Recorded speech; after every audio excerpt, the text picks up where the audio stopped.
Welcome to Tyler's Talk, ladies and gentlemen. Today is August the 9th, 2022, and ladies and gentlemen, we got WWE Monday Night Raw results to talk about. Ladies and gentlemen, we got another return that happened. He did not attack anyone, but, ladies and gentlemen, it was an interesting way to make his return. And I think somebody had a legit car crash, because after what Kevin Owens did, I will tell you guys what he did, but after he did, he had an interview, and we just see in the background that Dewdrop and Nikki ASH was standing near a destroyed car that looked like it got crashed. So I don't know what happened there. Like, did somebody crash their car, or if it's not part of the show? They didn't really say anything about it, but yeah. And we found the brackets of the women's tag team titles. The sad part is nobody returned. There's no Candice LeRae. There's no other women that got released and making a return to the WWE. But it could still happen, ladies and gentlemen. It could still happen. The question is for me, because all these old school NXT guys that was on the black and gold is heading to Raw and SmackDown, like Karen Cross, Dakota Kai, and Scarlett. They're all coming to the main roster. Is there going to be any returns for NXT 2.0 or NXT UK?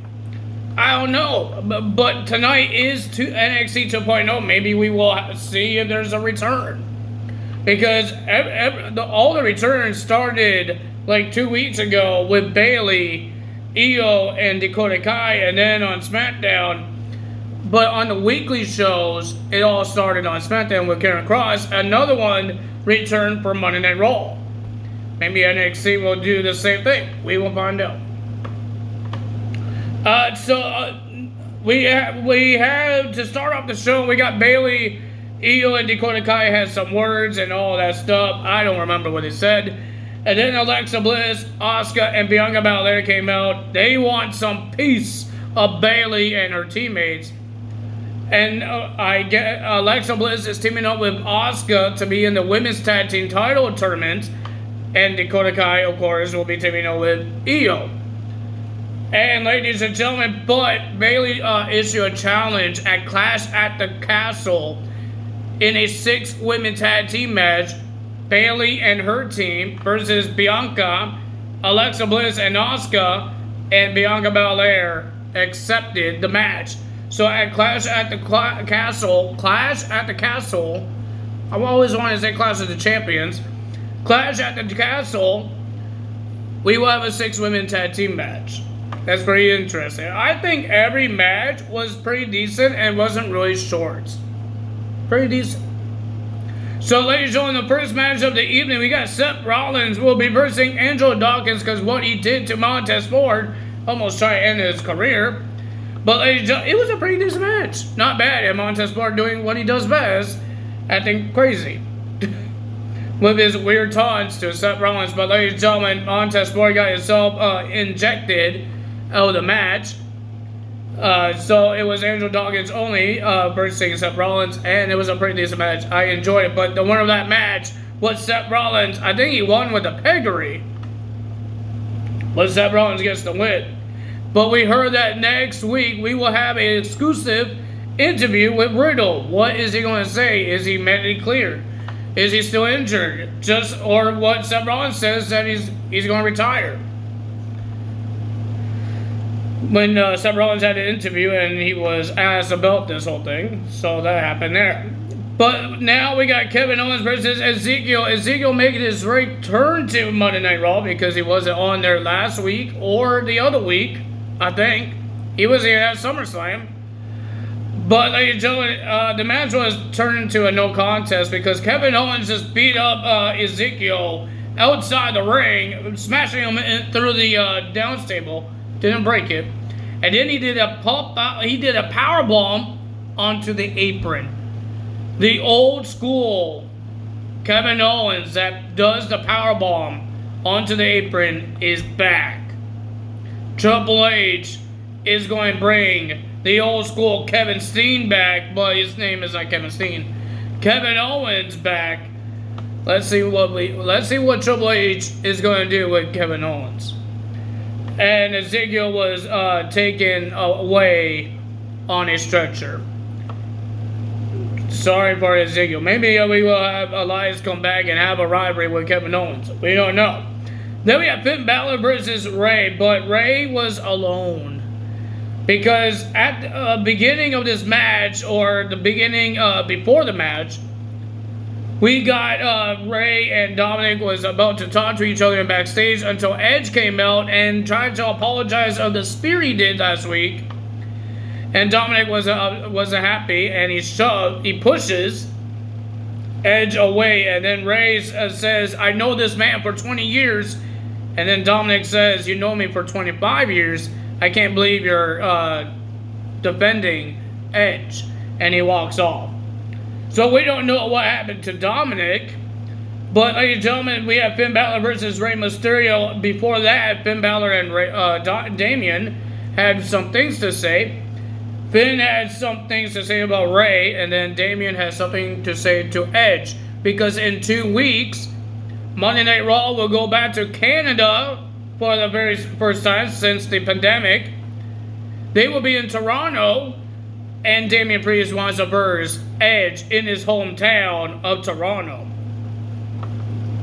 And during the match, almost at the end, we got Damian Priest was trying to get himself involved until Edge came out and attacked Damian Priest. But Ray wasn't done with the distractions, because Ray got distracted by Rhea Ripley with a beat up Dominic on her shoulder, and looks like he was bleeding.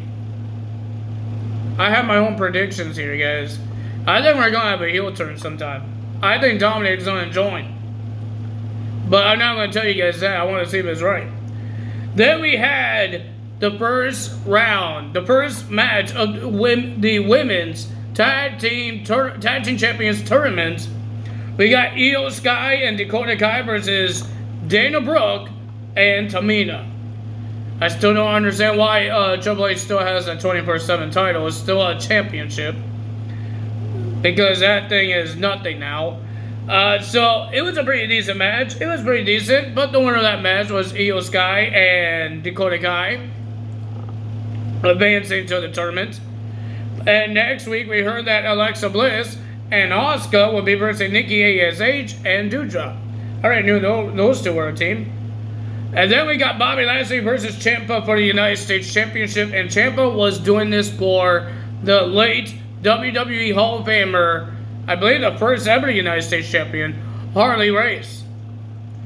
But ladies and gentlemen, we saw The Miz trying to get himself involved, and it didn't work out so well, because AJ jumped over the barricade and started beating up The Miz. And then Bobby Lashley retains with the Hurt Lock.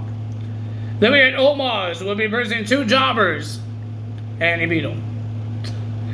Then we had Dolph Ziggler versus Chad Gable. Pretty decent match. Not bad, but pretty. What am I talking about? It was a pretty decent match. And pretty good. The winner of that match was Dolph Ziggler.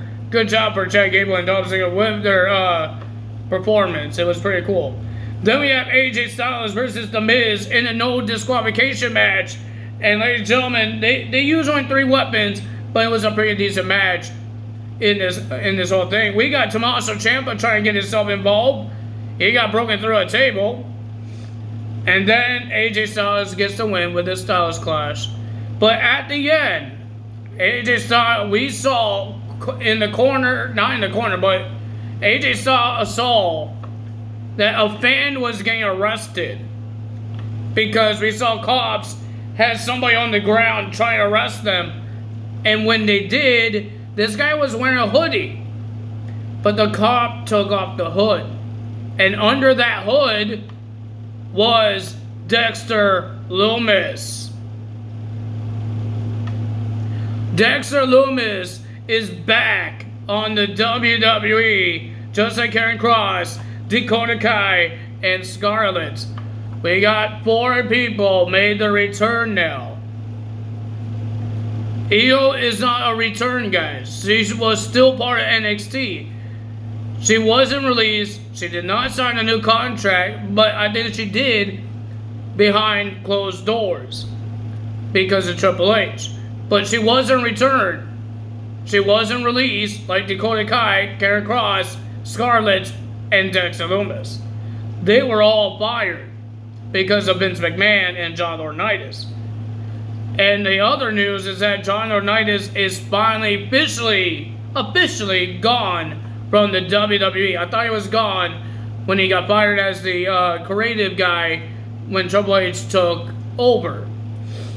But I guess he's not, so officially he's out. But now the question is, because the wrestling that me and my dad is supposed to be going like in 2 weeks, both Karen Cross and Dexter Lumis was supposed to be there, and now they're in WWE. So the question is, are they allowed to do that match? I think I told you guys this before. When Karen Cross was made his return to WWE, he was supposed to be in a triple threat match in an independent wrestling show that me and my dad bought tickets for. And now Dexter Lumis, aka Samuel Shaw, is supposed to be in that triple threat match as well with Josh Alexander. I don't think Josh Alexander is going to be coming to WWE, so we all know he might be at Destiny Wrestling. But I don't know if Dexter Lumis and Karen Cross will be in there. Maybe we'll find out. You guys should watch some Destiny Wrestling. It's a pretty cool show. I can't wait to watch it. It's going to be interesting. I've been watching this Destiny Wrestling. Well, technically, I've been going there for a couple of years now. I don't remember the first time I went. I think it was like 2018. The first show that I ever went. I think I met Jeff Jarrett. And I got his autograph too. I think that's the first time I went there and I met Jeff Jarrett. I believe so. And then I think the second one was Billy Gunn. Before he was in AEW or the beginning of AEW. I think that was in 2019. But me and my dad have been going there for a couple of years, been watching this, and we've been having great time. It's a great show. It has the same energy as WWE. Because I went to WWE before. And it has the same energy. The fans are nuts. They go nuts. It doesn't matter if they hate the wrestler because they're a heel. Or the baby faces. They just go nuts. I went to WWE. They went nuts. I went to Destiny Wrestling. They went nuts. I like that energy because it's a pretty cool shows. I don't care if it's fake. People will say, Tyler, it's fake. Why you watch it? I watch it because I'm entertained. They're beating up each other, but they're not actually hurt. Okay? And you want people to actually be hurt to entertain you? People say UFC is real. You want people to be actual hurt to entertain the human race. That doesn't entertain me. I don't like people getting hurt. But we know wrestling is not real, it's fake, but it doesn't matter. If I know that these people are not actually getting hurt, I'm entertained. I don't like people getting hurt. Just like TV shows. Yeah, they're fighting. They're not actually getting hurt, so I'm entertained. So that's why I do it. That's why I watch it. If you guys enjoyed this video, hit the like button, leave a comment below, hit the subscribe button, hit that notification bell, and I will see you guys tomorrow for NXT results. That's all for me today. Bye.